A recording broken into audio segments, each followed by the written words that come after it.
This video is sponsored by Skillshare.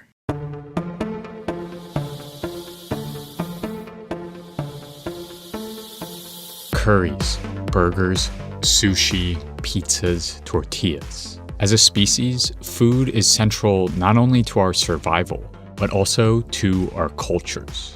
We love food. But as much as we love food, we also love to throw it away. The UN Food and Agriculture Organization estimates that globally almost 1/3 of food produced for consumption never gets eaten. And in the US, that number is even higher. 40% of the US's available food supply gets wasted every year. As a report from the NRDC notes, that's like buying 5 bags of groceries at the store and then just leaving 2 of them in the parking lot every time you shop. So today, we're going to look at food waste with 3 questions. Why is excessive food waste happening?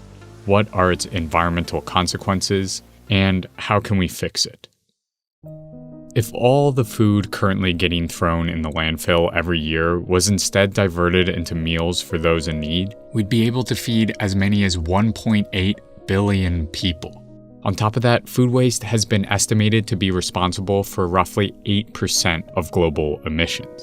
If it was a country, it would rank 3rd under China and the United States for yearly greenhouse gas emissions. Its large emissions footprint not only comes from all the energy needed to ship, process, and produce the food that ends up in the trash, but also from the potent methane fumes that food emits as it decomposes in landfills. So, food waste is one of the many issues at the crossroads of climate action and social justice. But food doesn't just sprout out of the ground and then magically end up in the trash. There's a long chain of business and consumer interactions that at any point might turn perfectly edible food into waste. Simply put, food transforms into trash in 2 general areas as it travels from farm to plate, before the point of sale and after the point of sale. If we look at this chart, the majority of the food waste generated in the United States comes after the point of sale. But let's look at the food loss before that, on farms and in grocery stores, in order to understand how this all starts. Before I transitioned to making YouTube videos full-time, I worked in a number of food-related positions where I saw firsthand how the drive for perfect, abundant produce perpetuated an unnecessary trend of food waste. As a farmhand at a number of different farms, when I saw insect bites on arugula leaves or blemishes on peppers and tomatoes, I knew they were destined to rot. All that time, effort, and fuel wasted because the farm manager knew that better-looking produce will always sell over imperfect ones. These cosmetically challenged products, as they've come to be known, can often end up left on the ground by harvesters or even make their way to landfills, adding to piles of food that decomposes and generate harmful emissions. But the aesthetics of produce are just one part of the picture. Market prices for food can also affect whether crops make it through the harvest. According to one recent study that analyzed on-farm food loss in California, 33.7% of produce remains unharvested every year.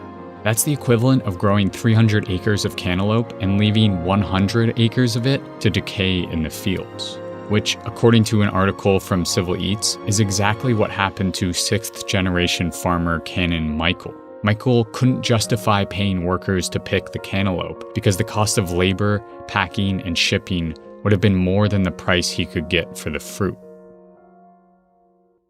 And even if the food does make it off farms, it still has to navigate the gauntlet of grocery store aisles. One of the best ways to sell food is through the illusion of abundance. People shop visually, and to most, that last apple on the shelf was left there because there was something wrong with it, not because it just happened to be the last one. In order to appear abundant, grocery stores often overbuy food to trick people into purchasing items. As a result, produce inevitably goes to waste as it sits out all day like glorified window dressing. Farmer Delaney Zayak explains this dilemma in the documentary Just Eat It. If this was what I had, and there was an hour left in the market, that one bunch of chard would sit there and no one would buy it.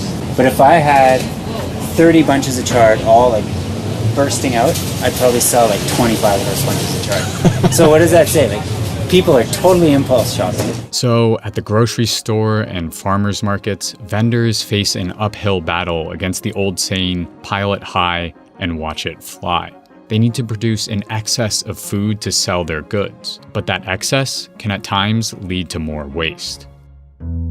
After the point of sale, the plague of food waste continues. Indeed, household, restaurant, and food service waste accounts for 69% of the United States' annual food waste. As a consumer and lover of food, I've tried hard to minimize my waste, but it can be easy to cook or buy excess that ends up in the compost or trash. For a family of 4, household food waste costs $1,800 annually, and with the average plate size expanding by 36% since 1960, and with refrigerators growing 30% in volume since 1972, it's tempting to buy more food just to fill up the space. Overbuying and the inevitable cleaning out the refrigerator activity that comes with it can also be attributed to buy one get one promotions or purchasing in bulk. Our appliances, supermarkets, and even our plates are all nudging us to buy more. In addition to overbuying, in the United States, there is also a severe lack of clarity when it comes to dealing with expiration dates and spoiled goods. There are no federal laws regulating sell-by or expiration dates. As a result, labels can mean basically anything depending on where you buy your food. In Missoula, Montana, for example, milk's sell-by date is set at 12 days after pasteurization, even though the standard is 21 to 24 days. That's because in most cases, these dates are set by the milk producer and not a regulatory service. As one grocery vendor in Missoula laments, the 12-day sell-by date tells the consumer nothing. It's just an arbitrary number somebody came up with no scientific backing whatsoever. This lack of clear information regarding when a product actually goes bad means that households throw out perfectly edible food well before it expires. In short, there are marketing, labeling, cultural, and psychological forces all coming to play in order to make food waste a large problem in the United States. Ultimately, there are many vectors by which food becomes waste, whether in your own home or even before it makes it onto a grocery store shelf. But there is hope. There are very tangible solutions to these problems at all levels of the supply chain. At the individual level, solutions look like creating a plan to use all the food you buy, or using sites like Eat By Date to truly understand whether your food has expired and then composting it instead of throwing it in the trash. You can even get involved with groups like Food Not Bombs, which has local chapters all over the world that recover food from local restaurants and stores and give it to those in need. On the supply side, solutions look like reducing food demand by eliminating buy one get one promotions, donating food that's not fit for sale, or even using boxes and props to maintain the illusion of abundance without needed excess produce. And on a policy level, this means actions like standardizing expiration dates to accurately reflect the science behind foodborne illnesses. Food waste is a preventable problem. And addressing food waste means tackling both climate change and hunger in the process. We don't necessarily need fancy farming technologies to create more food for people who go hungry. We just need to work together on every level to more equitably distribute the resources we already have. And in doing so, we not only mitigate climate change, but also create stronger communities.